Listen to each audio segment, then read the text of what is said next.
Izakiak eta animaliak erren ibiltzen ziren. Kliklo, kliklo, kliklo.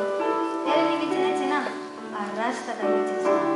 Gogaita zedenean, azokara joaten ziren, eta hankak erosten zizkieten Eskolopendra izeneko hankazartzen ziren.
Apatz borobildunak, gizaki horiek eta animali horiek beharren arabera erosten zituzten hankak. 2, 4...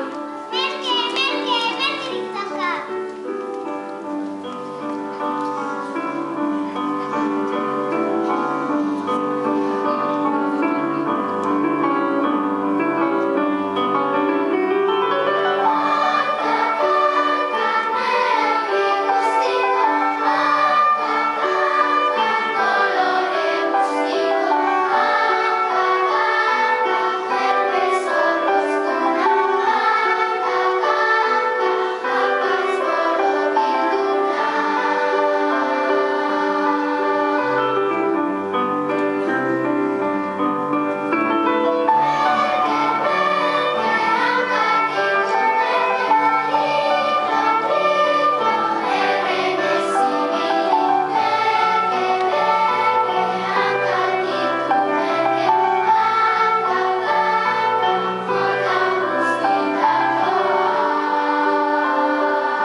Gordeta zeukan sekretua Eskolopendra.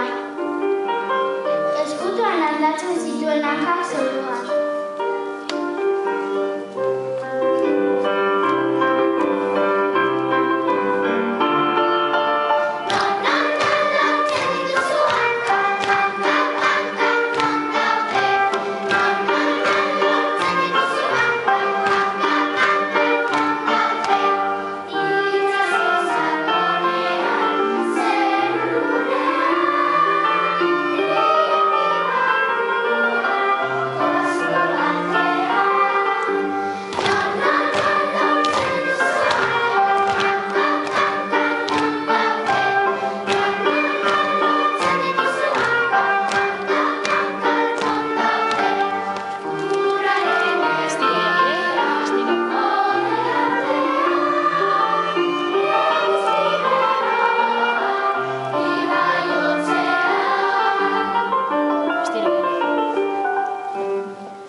Eta beraz alako batean baina, inork ere zuen hankargehiago niko bezala. Gizakiak eta animaliak ikusten zituen eta horretik igaldatzen Eskolopendra. Txakurrak lasterka, zaldiak trustan, artean tipitota baldanean. Alabaina, inor ere bezala zartzen eta lakoa.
eskolopentrari ikusi nola dabilen gure eskolopentra. Eskolopentra ez da lausa modura animalia, eskolopentra eunzango bat da, bai, eunzangoa.